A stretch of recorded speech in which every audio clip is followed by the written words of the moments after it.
অনুপ্রেরণার জায়গা হচ্ছে আমাদের শহীদরা। শহীদদেরকে স্মরণ করে, শহীদদের জন্য দোয়া করে, শহীদদেরকে জিয়ারত করে আমাদের দায়িত্ব, আমাদের প্যানেলের বিজয় পরবর্তী সময়ে কাজগুলো আমরা শুরু করছি। আসসালামু আলাইকুম রহমতুল্লাহ। সাংবাদিক বন্ধুদেরকে স্বাগত জানাচ্ছি। আমাদের নির্বাচিত প্রতিনিধি যারা ডাকসুতে, তাদের নিয়ে ফর্মাল প্রোগ্রামগুলো খুব সম্ভবত শুরু হবে আনুষ্ঠানিক দায়িত্ব গ্রহণের মধ্য দিয়ে। তো সেটি দ্বিতীয় পর্ব আমাদের দিক থেকে হবে।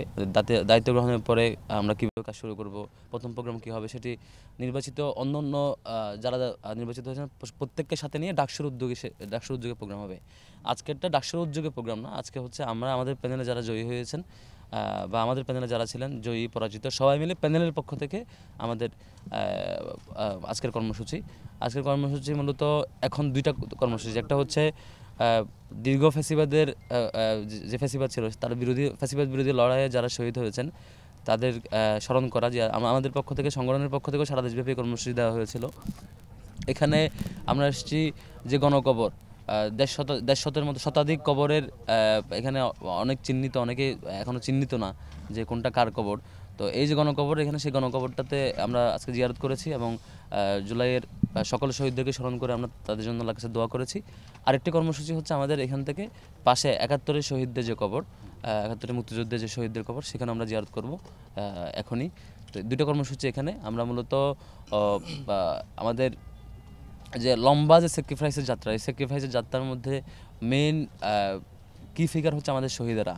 অনুপ্রেরণার জায়গা হচ্ছে আমাদের শহীদেরা। শহীদদেরকে স্মরণ করে, শহীদদের জন্য দোয়া করে, শহীদদেরকে জিয়ারত করে আমাদের দায়িত্ব, আমাদের প্যানেলের বিজয় পরবর্তী সময়ে কাজগুলো আমরা শুরু করছি। স্বাস্থ্যকর অল টাইম ফ্যামিলি কেক, সব সময় অল টাইম হেলদি লাইফ। আর এর মধ্য দিয়ে ইনশাল্লাহ আমরা এরপরে শিক্ষার্থীদের সাথে মিশবো, কথা শুনবো। আনুষ্ঠানিক দায়িত্ব গ্রহণ কবে থেকে শুরু হবে এটা এখনও ইউনিভার্সিটি কর্তৃপক্ষ থেকে জানানো হয় নাই। তার আগ পর্যন্ত আমরা আমাদের প্যানেলের দিক থেকে এবং একই সাথে যেহেতু নির্বাচিত প্রতিনিধি হিসেবে আমরা সকলের সাথে কথা বলছি, সকল প্রতিনিধিদের সাথে অন্যান্য হল পর্যায়ে এবং ডাকসু পর্যায়ে যারা নির্বাচিত হয়েছেন তাদের সাথে আলাপ করা, দেখা করা, কথা বলা, শিক্ষার্থীদের কথাগুলো শোনা, সেই কাজগুলো করছি। আজকে আমরা প্রাথমিকভাবে শুরু করেছি শহীদদের জিয়ারত দিয়ে। আল্লাহর কাছে আমরা দোয়া করছি, আল্লাহ রাব্বুল আলামিন যাতে আমাদের এই দীর্ঘ যে লড়াই সংগ্রাম, সেই সংগ্রামে সকল শহীদদেরকে জান্নাতুল ফেরদৌস নসিব করেন, সেই দোয়া করছি।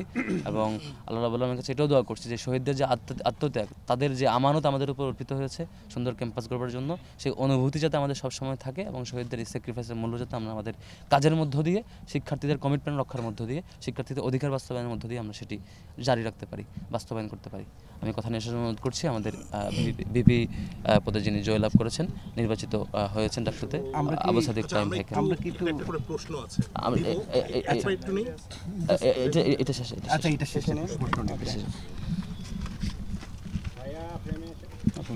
বিসমিল্লাহির রহমানির রহিম। শহীদরা আমাদের প্রেরণার বাতিঘর। আমরা যখন হতাশ হয়ে পড়েছিলাম, শহীদরা আমাদেরকে রাস্তা দেখিয়েছে। আমরা আজকে এসেছি শহীদদের কবর জিয়ারত করার জন্য। শহীদদের রেখে যাওয়া যে আমানত, সে আমানত যথাযথভাবে যেন আমরা আঞ্জাম দিতে পারি। তাদের যে আকাঙ্ক্ষা, একটি বৈষম্যহীন ইনসাফভিত্তিক বাংলাদেশ বিনির্মাণ করা, সেই স্পিরিটটাকে নতুনভাবে পুনরুজ্জীবিত করার জন্য আমরা আজকে শহীদদের কবর জিয়ারত করতে এসেছি। এবং আপনারা জানেন আমরা নির্বাচিত হওয়ার পর থেকে সারা দেশের মানুষরা আমাদের জন্য দোয়া করছে এবং গতকালকে আমরা কর্মসূচি দিয়েছিলাম শহীদ পরিবারের সাথে সাক্ষাৎ করা, শহীদদের কবর জিয়ারত করা। তো আমরা আমাদের জায়গা থেকেও সকল শহীদ পরিবারের কাছে যাওয়ার জন্য চেষ্টা করব, ফোনে কথা বলার চেষ্টা করেছি। তো মূলত শহীদদের আকাঙ্ক্ষা লালন করাই আমাদের উদ্দেশ্য। এবং জুলাই বিপ্লবে যে 2000 ভাই বোন শহীদ হয়েছে, এই প্রত্যেকটা পরিবারেই আমাদের পরিবার। তাদের কথাগুলো, তাদের আকাঙ্ক্ষাগুলো, তাদের প্রত্যাশাগুলো পূরণ করা এখন আমাদের মূল কাজ। এবং সেটা আমরা ঢাকা বিশ্ববিদ্যালয় থেকে শুরু করতে চাই। ঢাকা বিশ্ববিদ্যালয়ে জুলাই বিপ্লব শুরু হয়েছিল এবং সফলতার সাথে আমরা শেষ করতে পেরেছি। এবং এই ঢাকা বিশ্ববিদ্যালয়ে আমরা শহীদদের আকাঙ্ক্ষা, একটি বৈষম্যহীন ইনসাফভিত্তিক বাংলাদেশ বিনির্মাণের চমৎকার একটা নমুনা আমরা হাজির করতে চাই এবং এটা সারা দেশে ছড়িয়ে দিতে চাই। আমরা সারা দেশের সকল শহীদ পরিবারের কাছে দোয়া চাই, মুক্তিকামী ছাত্র জনতার কাছে দোয়া চাই যেন আমরা আমাদের উপর যে আমানত অর্পিত হয়েছে, সে আমানত যেন আমরা যথাযথ হক আদায় করতে পারি। আমরা এই আমানত, এটা আল্লাহর কাছে আমাদেরকে জবাবদিহি করতে হবে। এবং এর পাশাপাশি সকল শিক্ষার্থীরা আমাদেরকে যে কোনো বিষয়ে, যে কোনো সময় তারা আমাদেরকে প্রশ্ন করতে পারবে। আমাদের কাজ হচ্ছে কাজ করা, আর শিক্ষার্থীদের কাজ হচ্ছে আমাদেরকে প্রশ্ন করা। তো আমরা আশা করছি আমাদের যে সময় আছে সেই সময়ের মধ্যে শিক্ষার্থীদের যে আকাঙ্ক্ষা, আমাদের শহীদদের যে আকাঙ্ক্ষা, জুলাইয়ের যে আকাঙ্ক্ষা, সেই আকাঙ্ক্ষার আলোকে আমাদের এই ক্যাম্পাস, আমাদের ঢাকা বিশ্ববিদ্যালয় ক্যাম্পাসকে সাজাবো এবং আমাদের সবার লক্ষ্য এই স্বপ্নের ক্যাম্পাস বিনির্মাণ করা। সবাই আমাদের জন্য দোয়া করবেন। আসসালামু আলাইকুম রহমতুল্লাহ।